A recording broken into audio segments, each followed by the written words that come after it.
어두운 밤 시대리니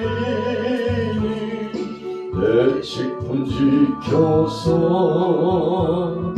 잔 이슬 맺힐 때에 일찍 일어나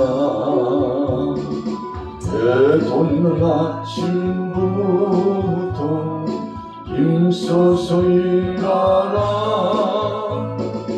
이해할 수 없는 밤이 속히 오리라. 어두운 밤 시대리니 내 직분 지켜서 일할 때 일하면서 놀지 말아라. 낮에는 수고하나 쉴 때도 오겠네. 이해할 수 없는 밤이 속히 오리라.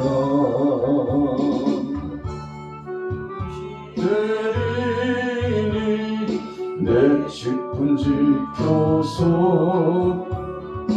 지는 해 비낀 볕에 힘써 일하고 그 빛이 다하여서 어둡게 되어도 할 수만 있는 대로 힘써 일하라.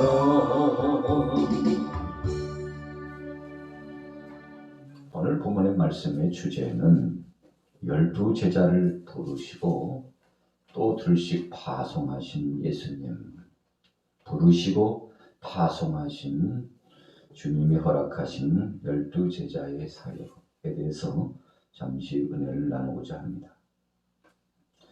자, 주님이 복음을 증거하실 때 나가서 가르치셨는데 그 사역의 범위는 어느 정도였습니까? 오늘 본문 말씀의 첫 번째로 우리가 두드러지게 생각해 볼 핵심은 모든 촌에 두루 다니셨다. 모든 촌에 두루 다니셨다는 것입니다. 우리가 다른 말로 표현하면 무제한 은총이셨다는 것이, 제한 없는 은총의 역사를 나타내셨다는 것입니다. 우리가 요즘처럼 좀 가물을 때는 비가 내리는 것이 굉장히 반갑습니다. 또 날이 흐르고 우중충하고 추우면 봄에서 여름으로 가는 길목에서 계절이 좀 너무 변화무쌍하다, 변덕스럽다, 그렇게 이야기를 하죠.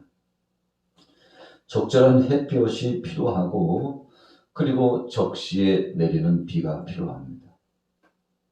우리가 비가 내릴 때 우리 집 주위만 비가 내리고 이웃집에는 내리지 않았으면 좋겠다, 그렇게 생각할 수 있죠. 또 그것이 소원일 수도 있습니다. 그러나 하나님은 그렇게 하시지 않습니다. 정말 믿음으로 사는 가정 주위에도 비가 내리게 하시고 그렇지 않는 사람들 가정 위에도 비가 내리게 하십니다. 이것을 우리가 일반적인 은총이라고 합니다. 햇빛도 마찬가지입니다.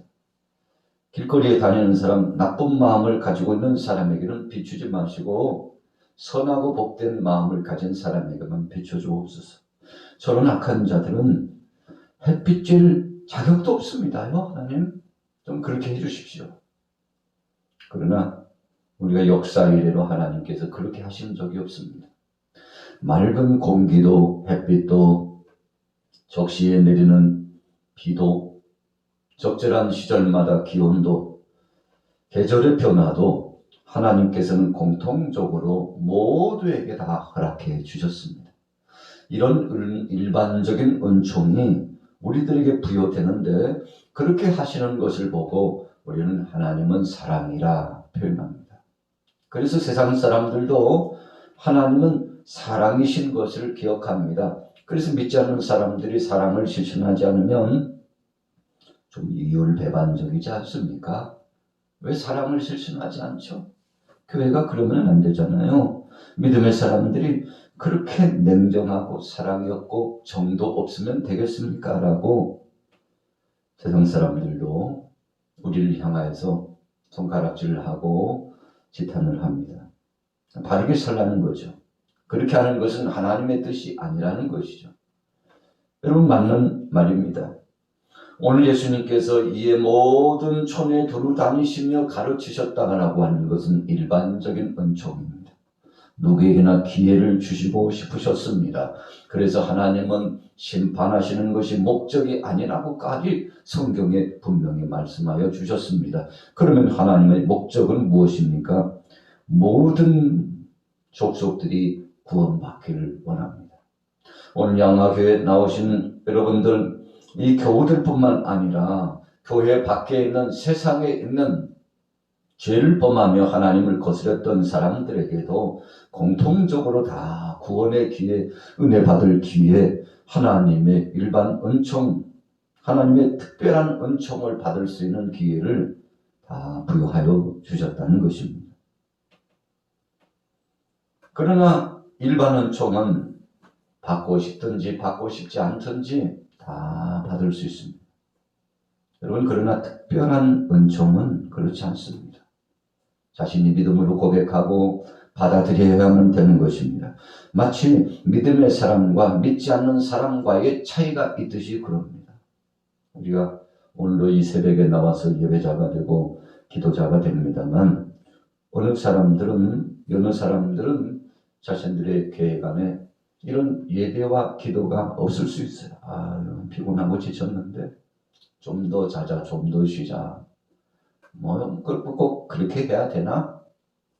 자, 선택사항이죠. 그래서 믿음으로 고백하는 사람은 믿음만큼 주님 앞에 고백하고 영광을 돌리며 나아가는 것입니다. 자, 주님께서 무한한 은총을 허락하여 주셨습니다. 이것은 기본의 역사입니다. 그리고 나가서 가르쳐 주셨습니다. 모든 사람들이 이 하나님의 은혜를 받도록 허락해 주셨습니다. 자, 그 다음에는 7절에 보십시오. 12 제자를 부르사 둘씩 보내시며 더러운 귀신을 제어하는 권능을 주시고. 자, 특별한 역사입니다. 자, 이런 능력은 믿음으로 주님 앞에 나온 사람들에게만 부여하여 주셨습니다. 여러분, 그래서 우리가 하나님 앞에 부름받았다는 사실이 너무 감사하죠. 우리 크리스찬들이 하나님 앞에 감사하고 영광 드리는 것 중에 아주 중요한 한 가지는 나를 불러주시는 것에 감사해요. 그래서 구원받는 반열에 속하게 해주시는 것을 감사해요. 우리는 거기서 끝나지 않죠. 주님이 나를 불러주셨는데 능력을 주시고 나로 하여금 복음을 재생산적으로 전할 수 있도록 써주시는 것이 또한 감사합니다. 불러주신 것도 감사한데 나를 써주신 것이 감사해요. 일꾼 삼아주신 것이 감사합니다. 천사들이 부러워하는 것이 있대요. 그것은 바로 구원받는 반열로 부름을 받고 하나님 앞에 쓰임을 받는 성도들을 보면 몹시 부러워한답니다. 자, 왜 그럴까요? 자격 없는 자이지만 자격 있는 자로 불러주시고 정말 은혜 받을 자격도 없었지만 은혜를 허락하여 주시고 하나님의 자녀로서 특권을 가지고 사악한 원수마귀 권세들을 축출하고 믿음으로 승리하고 복음을 증거하여 더 많은 영혼들을 구원할 수 있는 기회를 하나님이 허락해 주셨기 때문입니다. 그래서 성경에도 보면 세상에서 가장 아름답고 복된 사람은 복음을 전하는 자다 그랬어요. 많은 사람을 옳은 대로 돌아오게 한 자는 하늘의 별처럼 비추이리라. 다니엘서에 아주 중대한 말씀을 선언했죠. 그래서 그랬을까요? 다니엘은 여러 왕대가 지나가면서 왕이 또 바뀌어요. 또 하나의 왕이 또 바뀌어요. 정치적으로 주도하는 수령이 바뀌어요. 그런데도 다니엘은 그 자리, 그 직임을 유지하고 계속 사역을 진행할 수 있었습니다. 다른 선지자하고는 좀 달랐어요. 다른 부름을 받은 사람하고는 달랐습니다. 타국에서 타지에서 그것도 마지막 순간까지 나라와 민족을 위해서 그 무수한 영혼들을 위해서 헌신했던 다니엘의 모습, 왜 그랬을까 생각해보면 그가 고백했던 것처럼 많은 사람을 옳은 대로 돌아오게 하는 복음 증거자, 선도자, 정말 말도 안 되는 상황이고 억울한 상황 아닙니까? 그럼에도 불구하고 하나님 앞에 감사 기도를 올렸던 다니엘의 그 마음, 말씀 중심으로 나갔던 다니엘의 그 중심, 왜 그랬나요? 하나님의 큰 상을 바라보았기 때문에 그렇습니다. 세상 사람들이 주는 것, 세상의 왕이 주는 것, 이것은 아무것도 아니라는 것을 알았어요. 하나님이 감찰해 보고 계시고 하나님께서 주시는 부름의 상을 쫓아서 그런 사역을 진행해 나갔습니다. 다니엘뿐이 아니었죠. 바울도 그랬습니다. 오랜 기간 동안 선교 사역을 성공적으로 마칠 수 있었던 것이 세상이 주는 인기나 자랑이나 사람들과의 그 칭찬이나 또 세상에서 볼 수 있고 받을 수 있는 것, 이것을 다 내려놨습니다. 내가 사람에게 대우받으려고 그런 거 아닙니다. 칭찬받으려고 그런 거 아닙니다. 사람들이 알아주지 않아도 보든지 보지 않든지 그것은 그렇게 중요한 것이 아닙니다. 더 중요한 것은 하나님이 나를 어떻게 생각하시느냐, 이것입니다. 그래서 그는 십자가만 자랑했어요. 예수 그리스도 외에는 알지 않기를 작정했다고 그랬습니다. 모든 것을 배설물로 생각했다고 그랬습니다. 참 차원이 달랐잖아요. 그래서 주님 앞에 부름받은 사도들 중에서도 또 다른 자격자로서 자긍심을 갖고 자부심을 갖고 귀한 복음 증거 사역을 증거했는데 주님께서 기뻐하셨죠. 그래서 전무후무할 만한 위대한 선교 사역을 진행했고 가는 곳곳마다 예수님을 닮아 복음을 외치다가 마침내 순교자로서 순교하는 제물로서 부름을 받았죠. 바울이 자청한 것입니다. 피해갈 수도 있었죠. 성령께서도 그에게 말씀해 주셨죠. 그 길로 가는 것은 죽음의 길이다.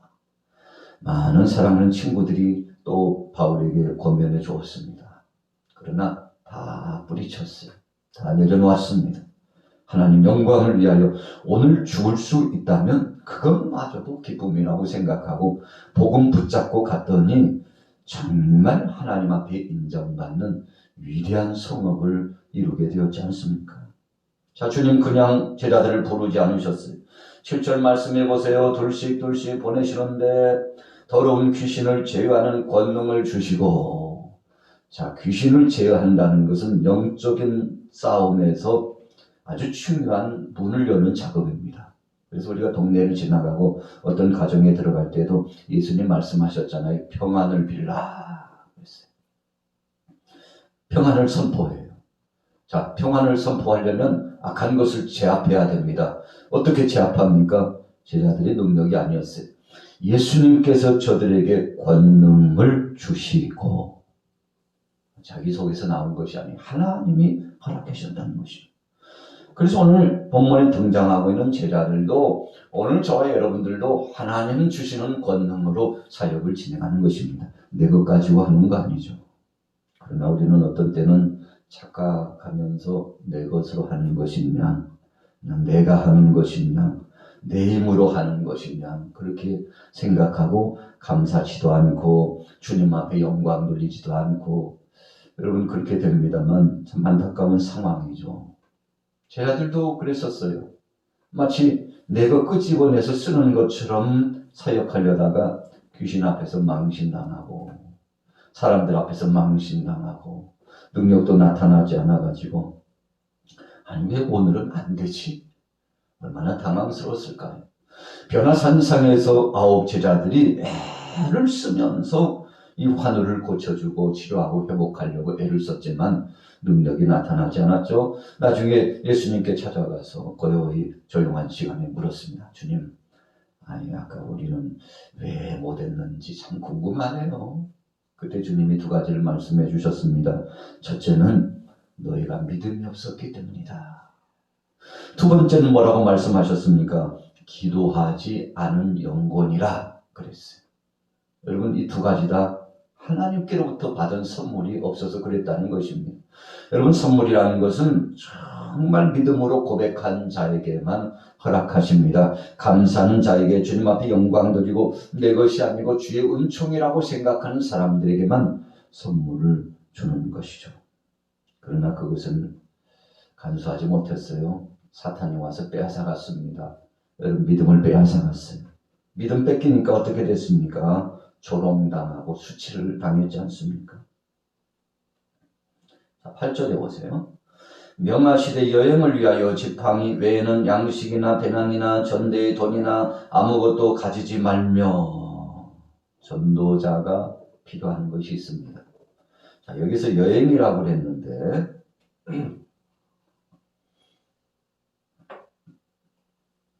이 여행이라고 하는 것은 전도 여행입니다.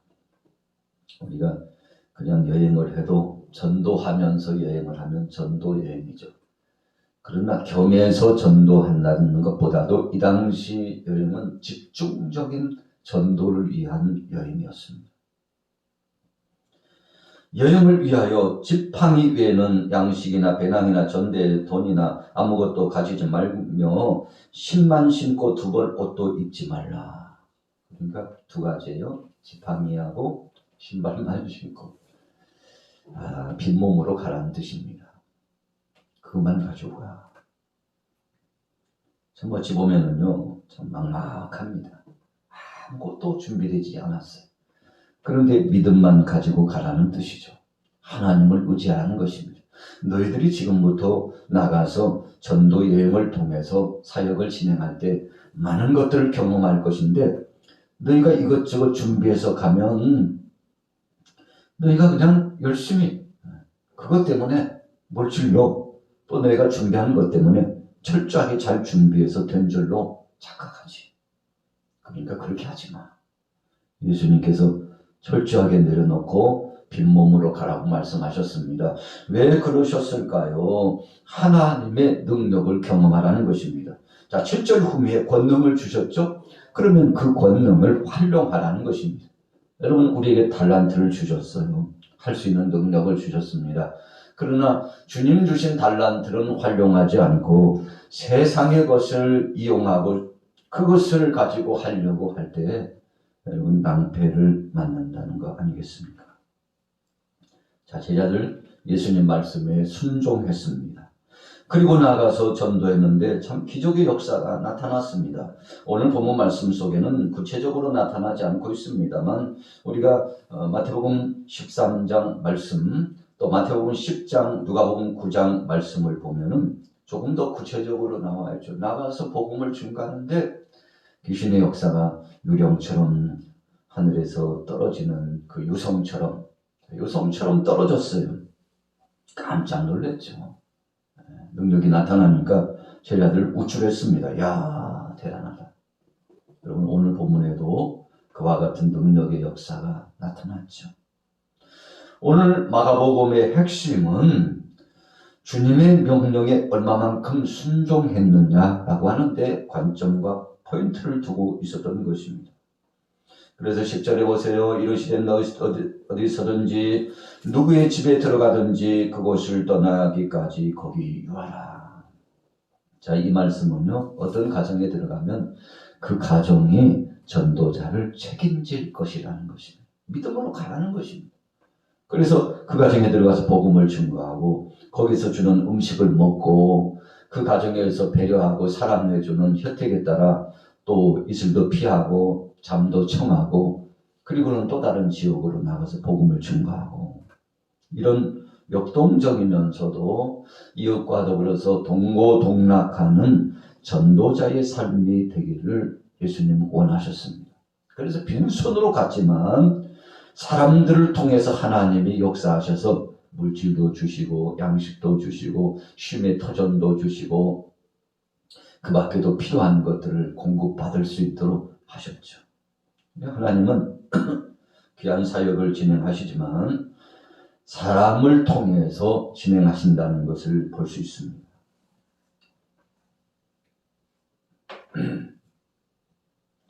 자, 하나님이 무능하셔서 그러셨을까요?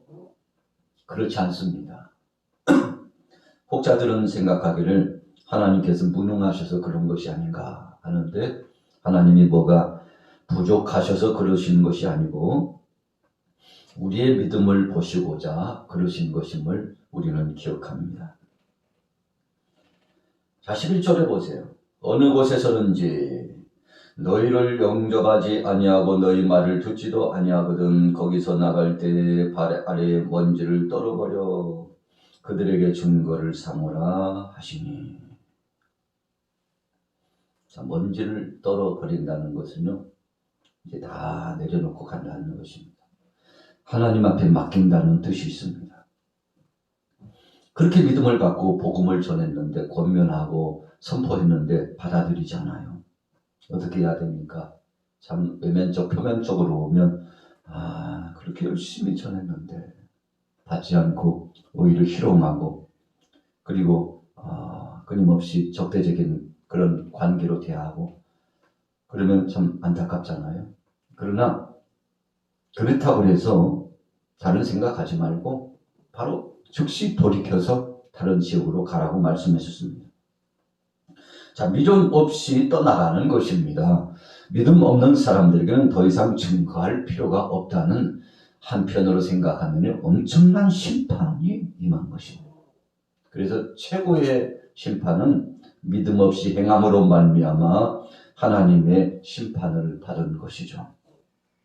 그래서 증거를 삼으라고 했습니다. 먼지를 떨어버리고 증거를 삼으라는 것. 발에 먼지를 떨었다는 것은 그 동네에 들어가니까 불신앙자였어요. 믿음으로 받지 않았어요. 적대적으로 대적했어요. 가증하고 부정한 곳입니다. 하나님 뜻을 거역했으니까요. 그래서 발에 먼지를 툴툴툴, 옷에도 먼지를 털어버리고, 당신이 내가 복음을 전했으면 믿지 않은 거야. 이제는 당신 책임이야. 우리는 전했다니까 당신 책임이라고 잘 기억해 하고 그 앞에서 발에 먼지를 터는 거예요.